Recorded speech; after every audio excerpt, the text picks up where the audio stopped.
Hi everyone, my name is Dia and I'm the culinary expert here at Tupperware US and Canada. And today I'm going to be showing you how to make a Swiss roll recipe. Let's get started. The first thing you're going to need are 5 large eggs, and I have separated the yolks from the whites. The whites will be used in the next step. So here I have my 5 large egg yolks, and I'm going to add some granulated sugar, some vanilla extract, and a little bit of vegetable oil. Straight into the bowl. And you want to mix it until it is light pale in color and smooth.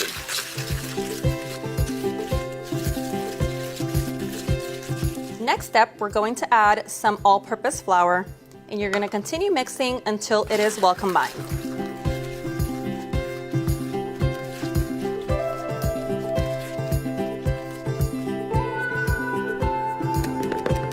I've set my batter aside, and now I'm going to go ahead and whip my egg whites to stiff peaks.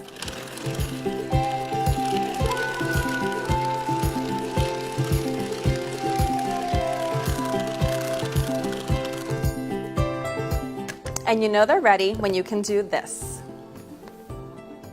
Now that our batter is done and our egg whites have been whipped, I'm going to go ahead and fold the whipped egg whites into the batter. And you want to do this in 3 increments.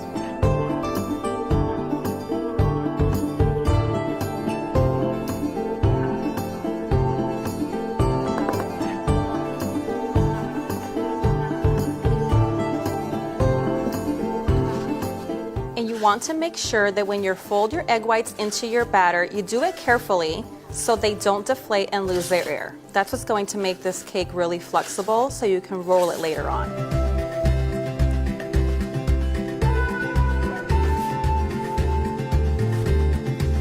Now we're going to go ahead and bake our cake. Place your silicone baking sheet with rim on top of a metal baking sheet. And let's pour the batter right on top. Making sure you grab every last drop of batter from the bowl. And now let's smooth the top, making sure you fill every corner of the silicone baking sheet.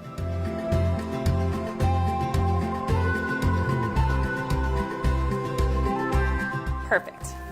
Now we're going to go ahead and place it in the oven and bake it for 10 minutes at 350 degrees.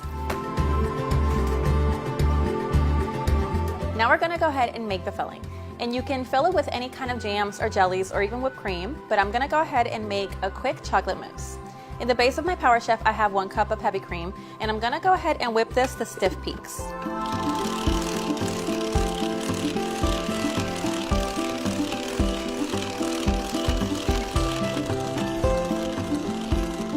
And you're going to know it's done because you feel a little bit of resistance on that handle. And I have melted some chocolate, so I have some semi-sweet chocolate in here, and I'm just gonna pour it straight into my whipped cream and mix it until it's well combined.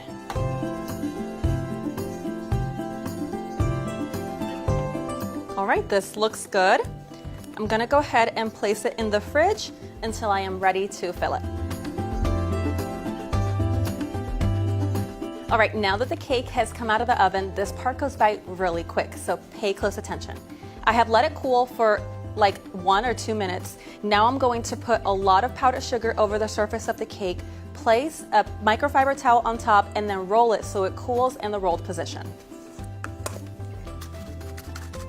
And you want to place a lot of powdered sugar so the cake stays really moist and it doesn't break on you. And the coolest part is that you're actually going to roll it using the silicone baking sheet inside as well.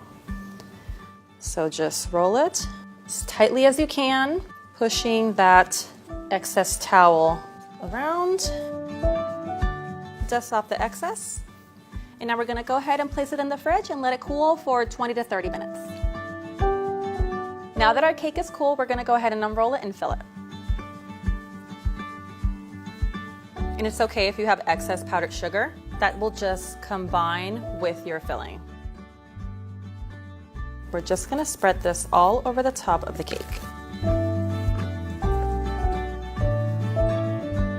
You want to make sure that you spread it in an even layer.